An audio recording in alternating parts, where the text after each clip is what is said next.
Hello and welcome back to the Nasty Metal Production channel here at YouTube. Welcome to, the first What's Spinning video in quite some time. Of course, this one's all vinyl, because I definitely want to put some of these records away. But I just want to talk about some records. Show some that I was listening to for quite a while. Let me kind of pull. Actually, I talked about it, but the album that's playing in the background, I didn't think about bringing it out here or busting it out. But what's playing in the background is, of course, Widowmaker's Too Late to Cry. I'm actually, what's playing is, of course, is my vinyl rip of it. Because right now, I gotta do something with the speakers and stuff on the actual record player. But anyways, I just want some little background music to put on. So, Widowmaker's Too Late to Cry. I talked about, I show the record. It's in my collection update number 21, the Fresno Dig. I show it. So you know about what the cover looks like. But again, just solid blues rock album. So, let's get right in. I'm just, right now, let's just also, let me kind of state this here. Or let's say, a little fact, whatever. I guess a disclaimer is a better way, but most of the albums here is me more rock. It's very less metal here, and some of it's going to really go in some different genre territories. So, for right now, I'll show some of the metal, but for the most part, this is more of more just 70s rock with this one. So, I'll just go right in, just start showing some of the more obvious records here. So, first one, Number of the Beast from Iron Maiden. Was just felt like playing this one again on record here. This, of course, again, the 2014 vinyl reissue, which I picked up pretty much this year on record, or beginning of December or November of last year, actually. Excuse me. But again, I showed it this year, but still, classic record. Great album from Iron Maiden. Another obvious one here is, of course, is Rule of the Wasteland for Chastain. Great album. I loved listening to this one all the time. This is a classic metal album on the Shrapnel label. Of course, David T. Chastain and Leather Leon. I did a review of this one pretty much about 3 years ago. So definitely I'll link you there. So if I can. Anyways, again, just a great album. Always love taking this one out, and it's only Chastain on my own. But really, for when I'm really in the mood for some Chastain, it's a fucking fun listen to put on. So, yeah, Rule of the Wasteland for Chastain. Another one I always bring out whenever, here and there, is of course this awesome compilation, this cool compilation. I'd rather just say, Steel Crazy. Just a great sort of new wave or British heavy metal comp. Again, featuring bands like Stampede, Starfighters, Praying Mantis, Lautrec, and Ghoul School. And of course, features some other great bands like The Rods, who will be releasing a new album next week. Twisted Sister, Anvil, which of course I saw live. Geordie, though here listed as Brian Johnson and Geordie. Crocus, and that's about it. But again, it's a very fun listen, very fun to put on. And also, ever since Connie Melder had showed this one in his video for his contest entry for Bev's 400 subscribers video, he had showed this one. That's, of course, his Gamma 2. Love this fucking record. Probably definitely one of my favorites post-Montrose stuff from Ronnie Montrose. It's a great album. Always love this one. So, it's a great album. So now, let's get into another classic. Even though every time I put this one, I just like it more and more. It's a childhood album, but it's not really one of my favorites from him. But each time I listen to this album, it's always pretty good. And that's first, again, Sabbath, Bloody Sabbath, Black Sabbath. For this album just seems to get better with over time for me. I don't know why. It's like, it's not a very heavy record from Black Sabbath, even though it's got some great riffs from Tony Iommi. Again, the title track, A National Acrobat, Sabracadabra, Killing Herself to Live, and Looking for Today are all pretty solid tracks, but for some reason, it's not, because of the production, it's not as heavy sounding. doesn't give it as much of a punch as, let's say, some of the albums prior to it, like Master of Reality or Volume 4, or even Paranoid, or the debut, or even the one after this one, Sabotage. But this still is a good album. And every time I put on, for some reason, it just gets better and better for me. So, Sabbath Bloody Sabbath from Black Sabbath. Speaking of another album that's also starting to really grow on me since I first listened to it years ago, that's of course is Magician's Birthday from Uriah Heep. Of course, coming off the heels of the album prior to this one, that's of course is Demons and Wizards, which is a fucking great album from Uriah Heep. Next, like Looking at Yourself and the self-titled debut, just some classic Uriah Heep. But this album always just seemed, it's like, at first when I heard it, it wasn't as memorable. But again, giving it a second time, it's got some solid songs. And I used to also kind of dislike the title track. But now I actually, on the second listen, this sound just started clicking with me quite a bit. Like, there's just some great stuff on here. It's like, it's not as, I guess it's just, on first listen, it's not nearly as memorable as the predecessor, Demons and Wizards, but there's still some good songs. It still starts off pretty heavy. It's still got some great stuff from Uriah Heep. Again, Sunrise, Spider-Woman, Blind Eye, Echoes in the Dark, of course, Tales, or Sweet Lorraine. Again, of course, it's like there's some still good stuff on this album. So for sure, each time I'll probably give this album, it's definitely going to grow on me as definitely being, again, probably one of my other favorites from Uriah Heep. It's just, everything from these early David Byron era Uriah Heep albums are just fucking great, really, in general. But so, there, the Magician's Birthday from Uriah Heep. Another album I also here seem to have always had a bit of a hard time listening to most of the time because of, I liked the album prior to this one, but this one never quite clicked with me as much, even though it's got definitely one of my favorite songs from, that's of course again, Fires of Unknown Origin from Blurs to Cult. And it's kind of crazy that it just said some of that stuff, because it's Blurs to Cult, and it's got some good stuff on here again, and listen to it. Again, album and it really clicking with me quite throughout this. Of course, some of my favorites off of here has always been like Veteran of a Psychic Wars, Heavy Metal, The Black and Silver, Vengeance, The Pact. Have always been one of my favorite songs off the sound, but probably the biggest hit for them off the sound, of course, was Burning for You, which again, I showed the sound in my Vinyl Tag 2019 video, and when it came to that question of just an earworm, Burning for You was that track. But still, there's definitely plenty of good stuff on here. It's definitely not as heavy, not as sort of slightly more rockin' as the album prior to this one, Cultosaurus Erectus, but this is still a solid album from Blurs to Cult. So, Fire of Unknown Origin from them.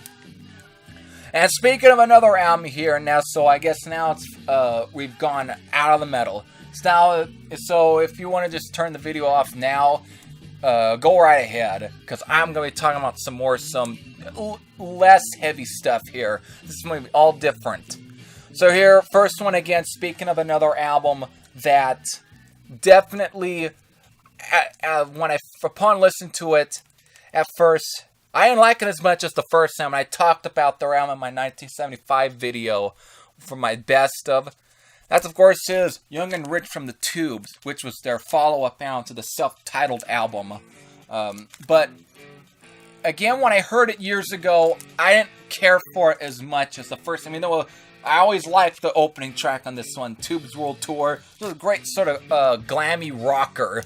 But the rest of the album, I always saw wasn't nearly as up to snuff. But listening to it again, after these 9 years... I actually really liked this album. It actually really clicked with me from the beginning. It definitely isn't nearly as proggy or fusiony as their first album, but it still has some of that vibe and atmosphere on here. But it still takes in a lot more of a commercial, almost glam rock approach here, such with songs such as Tubes World Tour, Brighter Day, Stand Up and Shout, Even Slip My Disco has kind of that going on. Proud to be an American. There's definitely some of that David Bowie-ish stuff, or T-Rex, Slade, and the Sweet, and some of that kind of glammy rock stuff on here, but it still has some of that sort of progressive or fusion-y kind of stuff, especially on like maybe Pimp. It was another one I remembered. Even Slip My Disco, I think, kind of had some of that going on as well. Of course, Don't Touch Me There would end up being covered by Lizzie Borden on the Terror Rising EP. But again, still, I don't know if I could say it's as good as the first album, but it's close. This is still, because again, for me, these early Tubes albums are just, to me, really fucking good. Again, they're 70s period. So, there we go. Young and Rich from the Tubes. Another album that always, speaking of prog stuff, this album, this album, every time I do put this on, it's always better and better with each listen for me. That's, of course, is Counterpoints from Argent. I've talked about this album a few times. I even also mentioned it as an honorable mention in my 1975 video, the top 30 25 in 1975, I believe. Of course, speaking of Rod Argent, who of course got inducted into the Rock and Roll Hall of Fame as a part of the Zombies, which is the band prior to this. But this is the one album that always gets overlooked most of the time, and this was the first Argent album I ever heard. And this is a pretty good prog album. Sure, it's got some rock points and stuff on here, like mostly rock kind of songs, but it's still a good. Each album, each listen, I actually really like the sound a lot more with each listen, and it's definitely a pretty good prog rock album. So, Argent, Counterpoints. Speaking of some interesting ones here, this is something I normally I don't always go for as some of these 60s bands, but this band, of course, famous sort of British 60s blues bands or R&B bands or so, just rhythm and blues. The Animals. This, of course, was their comeback album for quite some years with, of course, the original lineup. Released on Jet Records. Again, before we were so rudely interrupted. Just again, not something I always put on I don't put on, but when I do, it's always interesting to check out stuff that is a little different. Again, some classic sort of, and same vibe of that sort of 60s blues rock or rhythm and blues stuff. Again, features a lot of covers, though except for Riverside Country, which was actually the only original song on this album. The rest of it was all covers. Probably one of them, I think one of them was only like the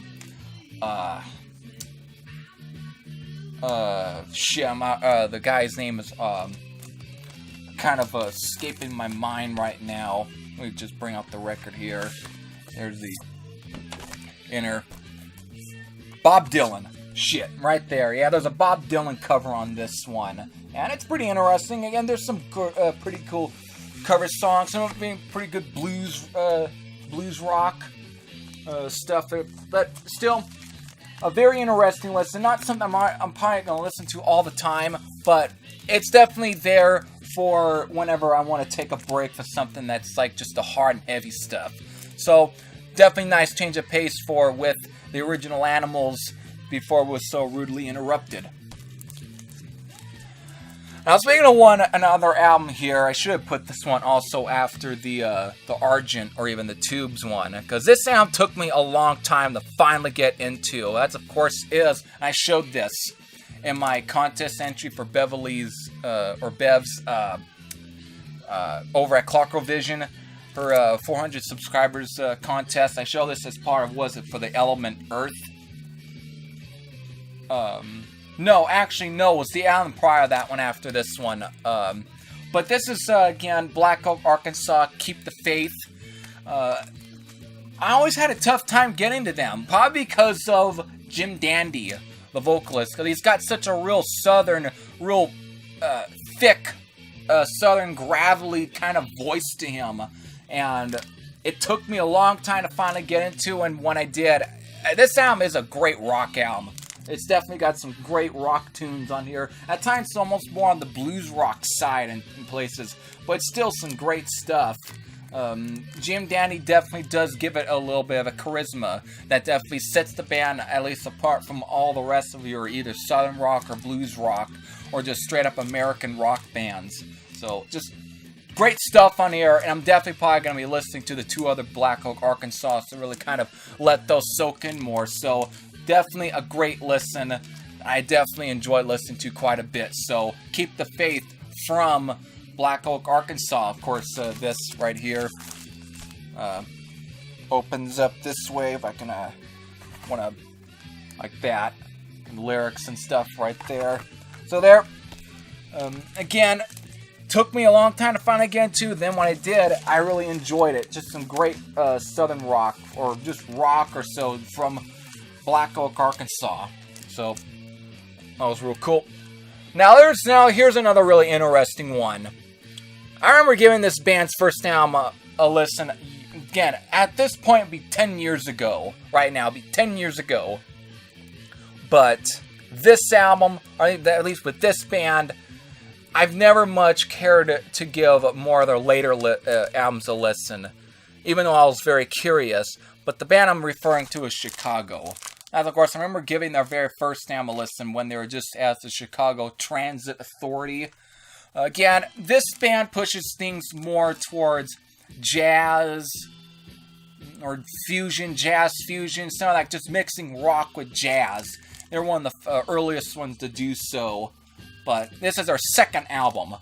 And upon first listen, I actually ended up quite liking this. If this was me again 10 years ago, I probably would have hated this album, because I wasn't very much used to a lot of the jazz stuff. And this sound is a lot more jazzier than their first sound. Their first sound was almost, it had that jazz fusion feel to it, but it was more psychedelic and more proggier compared to this one. This one has a much more of a jazz feel to it. But it still has some of that feel of the first sound in places. Definitely still got some good bluesy rock songs to it, but for the most part, it definitely is a lot more. But for some reason, I actually quite like this album a lot. Not every song. There's, I think, one song I thought I could have lived without, but for the most part, it's definitely a fine sort of jazz album in a way. But it's more rock in places, but still it's a pretty good album. So I got there's 2 more I gotta probably check out with each of these What's Spinnings, especially vinyl editions. There'll at least be one of their albums in there. So yeah, Chicago 2, I guess you pretty much would rather refer this to instead of just Chicago 1. So there, Chicago 2. Always interesting to put on something that's definitely different.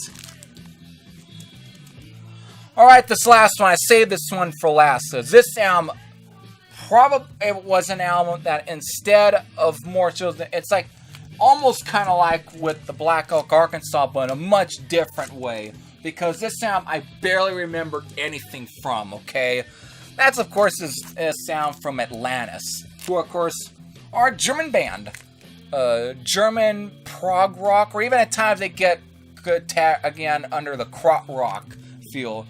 Of course, Atlantis was formed by Inge Rump, who was best known for being from the band Frumpy, who, of course, again,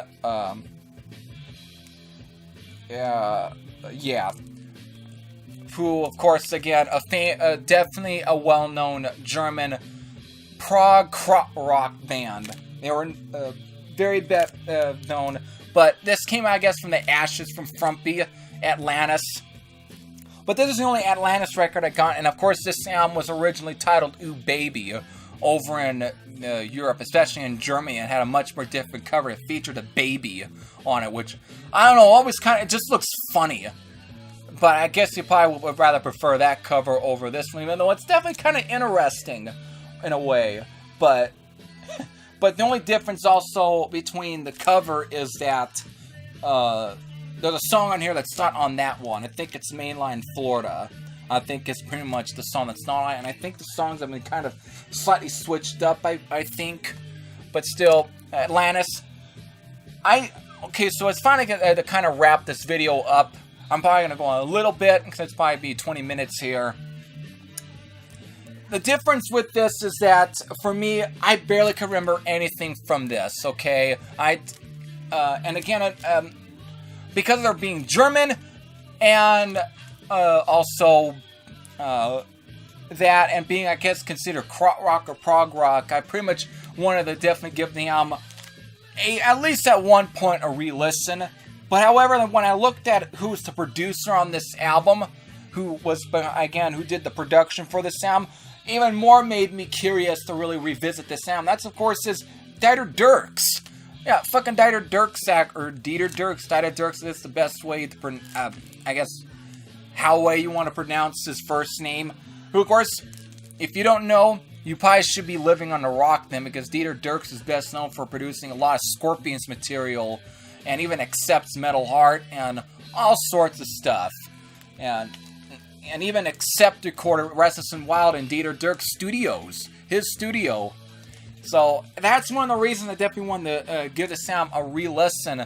And upon re-listen, I kind of remembered why I probably forgot a lot of this. Because when it first starts, it's not prog rock and it's not krautrock. This is a straight up sort of slightly softy, or almost tries to push it towards hard rock, but it isn't. It's just straight up standard radio rock almost with this. And it's almost that time I kind of get why I forgot something, even though compared to some other stuff, it's definitely more interesting because it does have a slight German feel to it, but in a way it's not nearly as good, nor is it great. It's just an interesting first listen, but an album that I probably should give a few more listens. But even though I just don't get most of the time, maybe the earlier stuff was, I guess, especially the first album, I think was definitely more krautrock or prog rock or so, because of the time lengths and for having 5 songs or so. But here everything's more contemporary rock almost, and it flirts with either at times disco, at times almost flirts with all sorts of different stuff, and it's almost at times almost not nearly as interesting. Of course, Ooh Baby, I think, is a fucking throwaway track. But the only song I can kind of can hear, at least traces some of that krautrock feel, is actually in the very last song, Leave It to the Devil. It's a 3-minute and 13-minute track, but what gives it that krautrock feel is that there's some, it almost sounds like it's going to be a gospel kind of track or so, but then it starts throwing some parts in there that's a little bit, that's just, seems something I think you would expect from almost a it's got very almost odd time changes, and then as the song goes with the organ sound, it starts more darker. It's like, I mean, if you were to play this to let's say, a gospel choir, at least someone at one of those black churches, I think, they almost would call this devil worshipping that track. It's just, the way of this sound is so fucking unique, and it's actually the only thing that's actually, I guess, pretty decent about the sound, and makes me want to warrants me another re-listen, because it's such a bizarre fucking track for what it's in.